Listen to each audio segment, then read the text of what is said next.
Salut à tous! Alors on se retrouve dans cette vidéo pour corriger cet exercice de base sur la fonction exponentielle. Simplification d'écriture d'une fonction, c'est ce qu'on voit a priori en tout début de chapitre une fois qu'on a défini la fonction.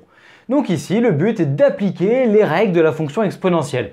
Notamment ici, les règles de la forme exponentielle de a sur exponentielle de b.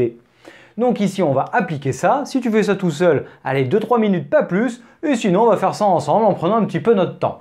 Et déjà, on va voir qu'on peut le simplifier de deux façons, en mettant les exponentielles au numérateur ou au dénominateur. Allez, c'est parti. Donc ici, premier cas, j'applique la formule qui est celle qui dit a priori plus naturellement. Je vais tout mettre en haut, c'est-à-dire que là, je vais utiliser cette formule. Exponentielle de a sur b, c'est exponentielle de a moins b.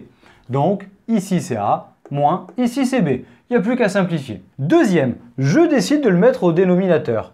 Eh bien, ici, je vais plutôt l'utiliser comme ça, en disant que c'est 1 sur exponentielle de b moins a. En fait, c'est rien d'autre que tes formules de puissance que tu as vues au collège, où on les applique maintenant avec un nombre e, quoi. Donc ici, pareil, il va falloir simplifier nos deux puissances. Allez, let's go. Donc tu peux voir que par simplification, ici, on a 3x moins 4x moins x, moins 1 plus 2, ça fait 1. Bon, celle-là, on ne peut pas aller plus loin.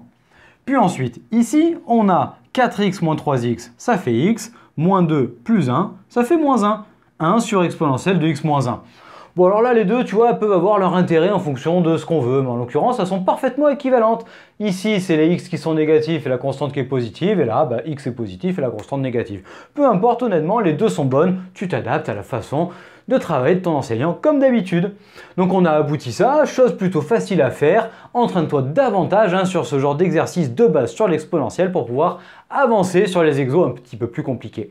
Donc merci d'avoir suivi cette vidéo courte jusqu'au bout, j'espère qu'elle t'a plu, merci pour le petit pouce bleu d'avance et l'abonnement à la chaîne, ça nous aide à nous développer, retrouve-nous sur nos réseaux sociaux, notre site internet pour trouver d'autres ressources et bien t'entraîner, et je te dis à de suite dans une prochaine vidéo. Allez, salut!